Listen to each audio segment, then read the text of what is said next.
dan menjawab beberapa pertanyaan.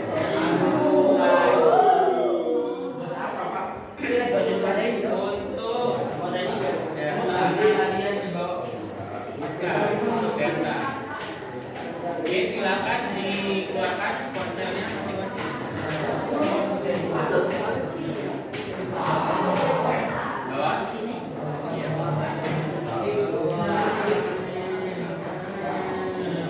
Ayo Fadli, fokus Fadli.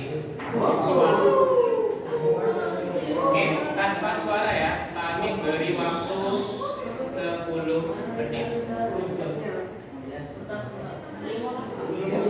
10 menit cukup ya. Sembari kalian mengerjakan beberapa soal, Pak Amin menuliskan materi yang akan kita pelajari hari ini. Ya. Tidak. Nilai kalian dari lembar kerja seperti yang minggu lalu ya.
Dikerjakan sendiri ya, jangan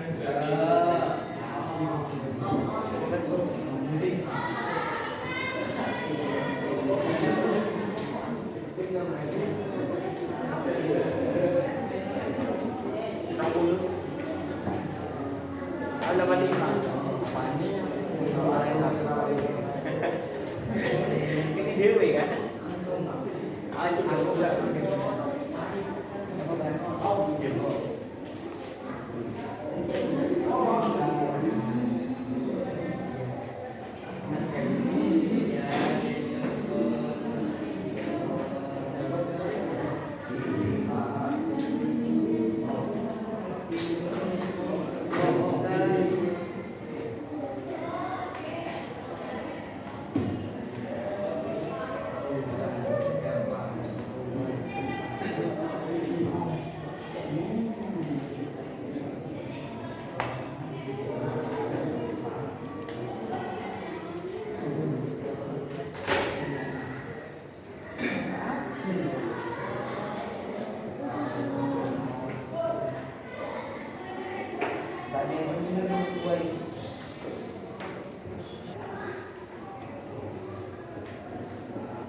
Oke, sudah? Belum. Baik. 3 menit lagi ya.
sudah silakan ponselnya dimasukkan ke dalam tas.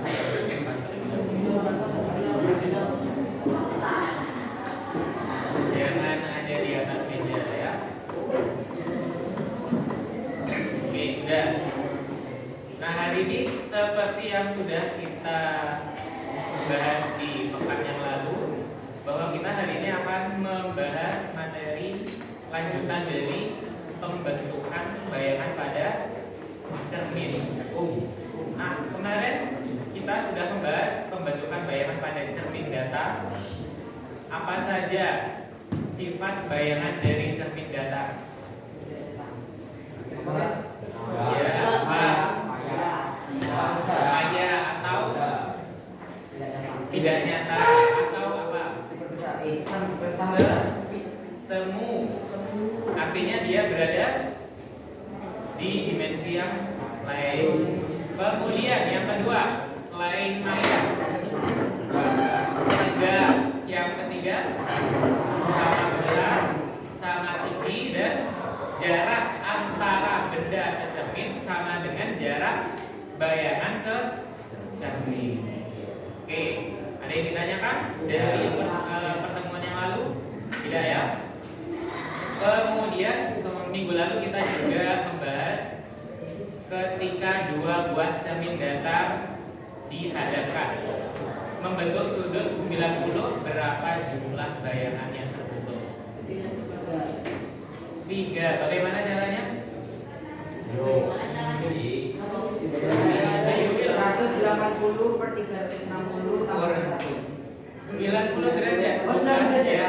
90 per 360 tambah 1. Kebalik. 360 dibagi 90 dikurangi 1. Masih ingat ya ternyata ya? Oke. Nah, hari ini kita akan membahas lanjutan dari materi yang lalu, yaitu pembentukan bayangan pada cermin cekung. Nah, apa itu cermin cekung? Jadi kalau kita perhatikan ya di bab cahaya dan alat optik, kemarin kita sudah pernah membahas bahwa benda itu memantulkan cahaya. Nah, pemantulan terjadi ada yang teratur, ada yang tidak teratur. Pemantulan teratur terjadi pada benda yang datar. Kalau pada benda yang tidak datar, dia mengalami pemantulan tidak teratur atau pemantulan baur. Masih ingat? Masih ingat atau lupa? Lupa. Oke, sekarang kita sedang merefresh ya. Jadi biar tidak dilupakan materi yang sudah lalu. Nah, kemudian kemarin kita bahas cermin datar. Jadi pemantulan cahayanya sempurna. Nah, pada cermin cekung itu merupakan salah satu bentuk cermin yang tidak datar atau disebut cermin lengkung. Nah, cermin lengkung ini ada cermin cekung, ada cermin cembung. Bisa dipahami? Nah, di sini Pak Amin ada salah satu contoh. Ini adalah cermin. Oke, perhatikan. Minggu lalu kita membahas tentang cermin datar. Nah, sekarang kita akan membahas tentang cermin cekung. Pernah lihat yang seperti ini? Di mana? Ini adalah cermin yang digunakan untuk make up. Nah, biasanya nih ciwi-ciwi ya, biasanya kalau di rumah itu beli cerminnya. Kalau emang mau belajar untuk make up, itu cermin cekung, bukan cermin datar ya. Karena apa? Coba deh kamu lihat wajahmu seberapa di sini. Ini nggak kelihatan. Kebalik. Jangan.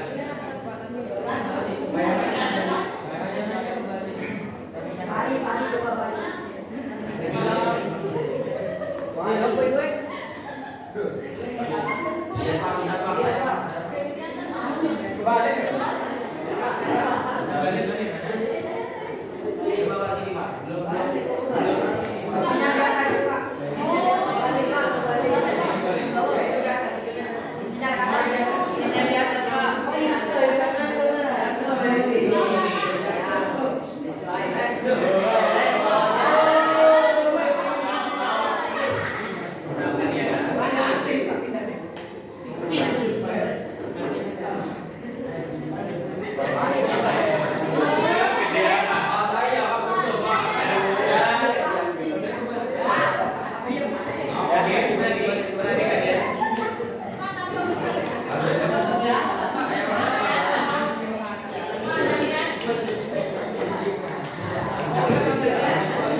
Silahkan dibuka bukunya ya sambil disimak.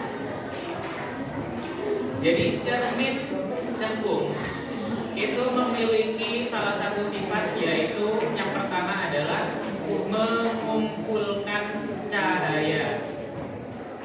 Mengumpulkan apa? Selain cermin, benda cembung lainnya contohnya apa? Mangkok, sendok. Biasanya kita goreng-goreng pakai wajan.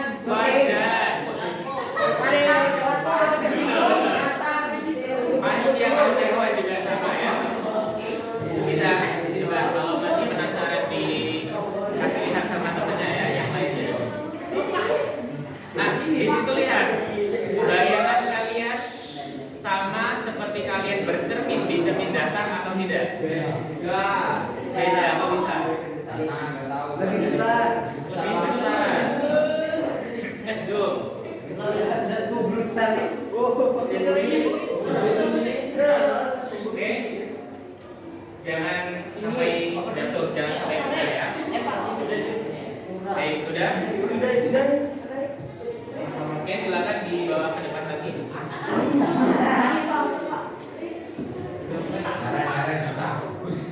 Oke, coba sambil disimak ya, dibuka bukunya. Bagaimana sih sebenarnya kok bisa cermin cekung dikatakan sebagai cermin yang mengumpulkan cahaya?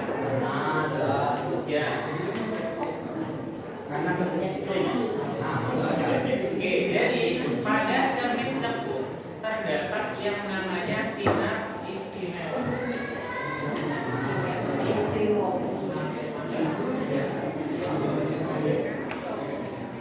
Kemudian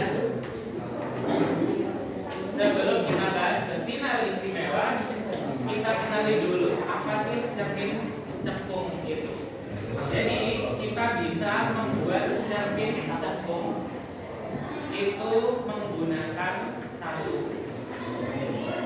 busur dan jangka untuk menentukan kelengkungan suatu cermin. Jadi kita membuat cermin itu tidak asal-asalan. Jadi lengkungannya berapa? Kalau kita perhatikan di sini lengkungannya seperti ini misalkan ya. Nah, kalau kita perhatikan ada yang namanya jari-jari. Apa itu jari-jari? Jari-jari adalah titik pusat lingkaran ke ujung. Masa lupa ya? Jari-jari kalau membuat lingkaran itu kan jarak titik pusat terhadap paling ujung atau sisi paling ujung lingkaran itu disebut jari-jari. Lambangnya apa? F. Dari kata apa? luas. Salah.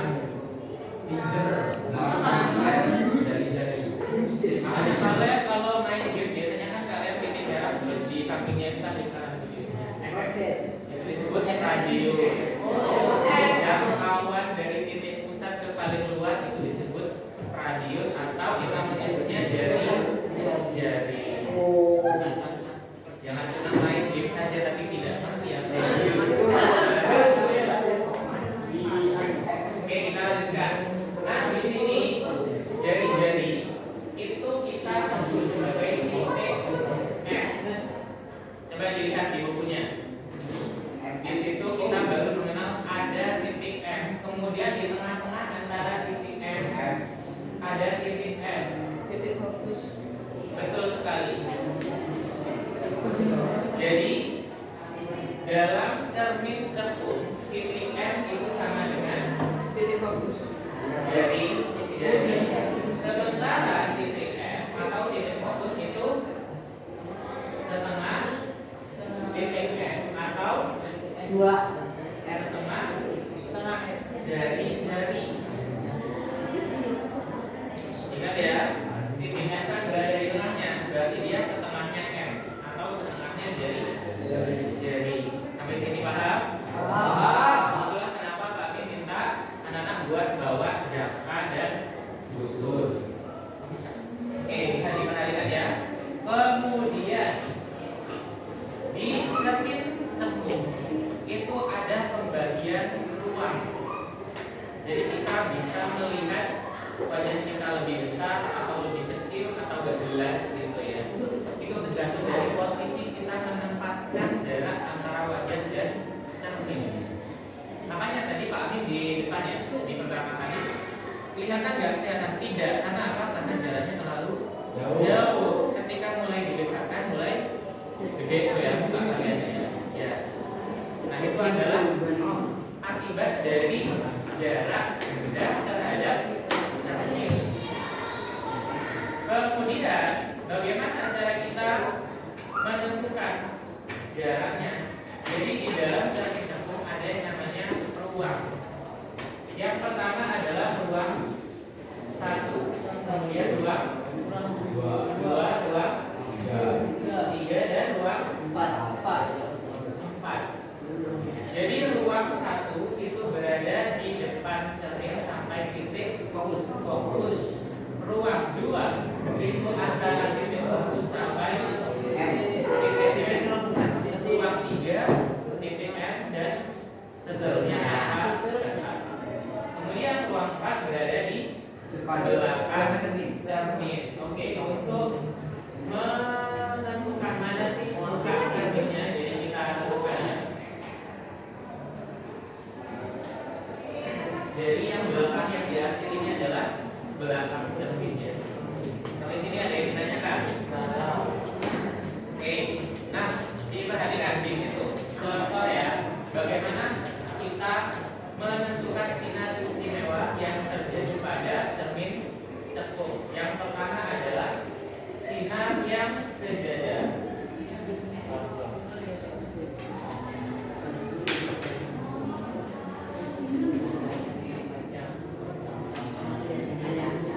Sejajar garis normal, ini disebut garis normal atau garis khayal.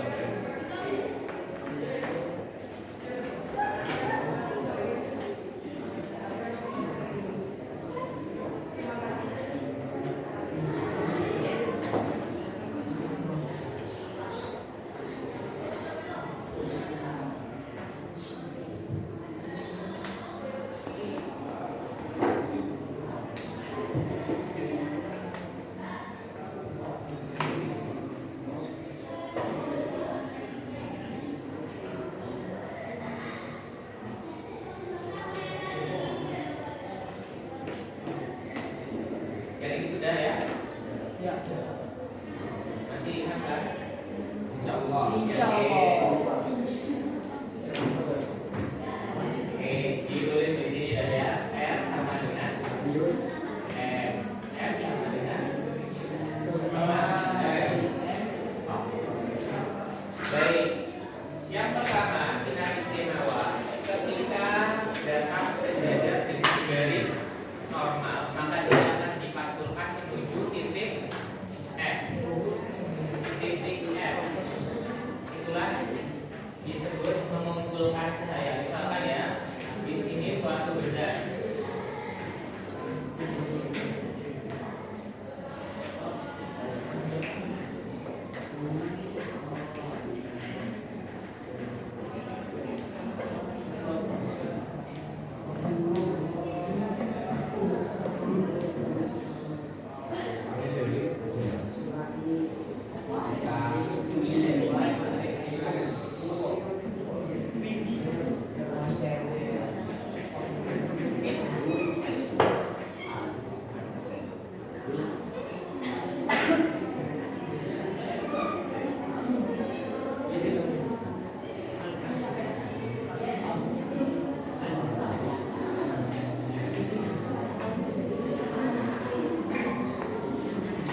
Oke, coba diperhatikan ya. Yang pertama adalah ketika sinar datang sejajar dengan garis normal atau garis khayal, maka dia akan selalu dipantulkan menuju titik fokus. Bukan pusat, tidak ada pusatnya, selalu ke titik fokus. Kemudian yang kedua dibaca di situ apa? Sinar datang yang melalui titik gabungan atau M dipantulkan melalui titik ulang.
sudut, sinar datangnya itu melalui titik F, maka akan dipantulkan ke titik F kembali. Nah, di sini ada perpotongan antara sinar 1 dan sinar 2, yaitu berada di ruang berapa ini? Ruang 2. Coba berapa berarti di sini?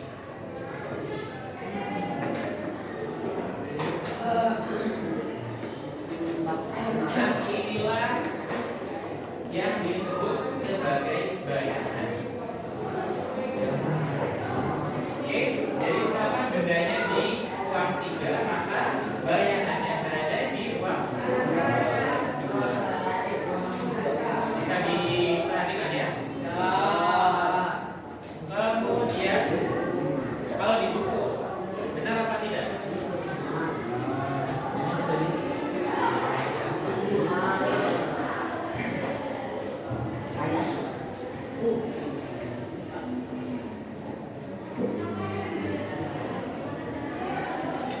Selanjutnya, di sini ruang berapa? Ruang 1, 2, 3. Di sini 4. Misalkan bendanya berada di ruang 2.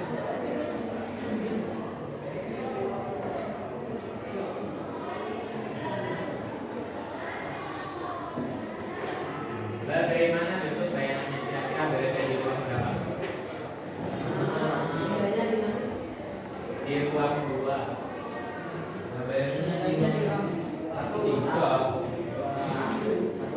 Satu, 3, berapa lagi? 2 lagi.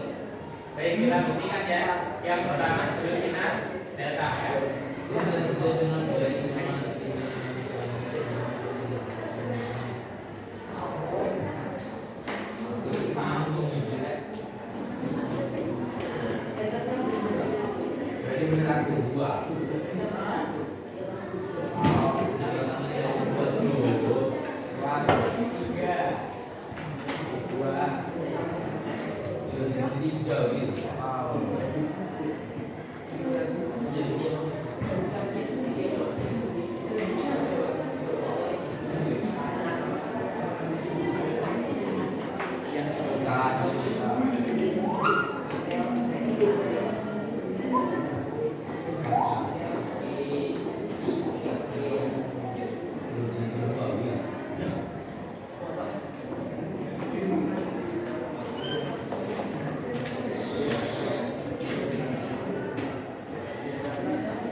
Nah, di mana bayangannya?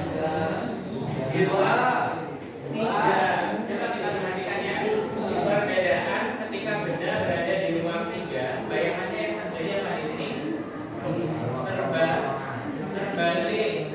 Kemudian dia lebih besar atau lebih kecil? Bayangannya kecil. Kalau yang di ruang 2 bagaimana? Lebih besar. Kemudian bayangannya bagaimana? Terbalik. Kemudian apa yang membedakan maya dan nyata? Kalau maya, dia bayangannya jatuh di belakang cermin. Kalau maya itu berada di belakang cermin, Atau ruang kalau nyata Kalau nyata di depan cermin. di depan cermin.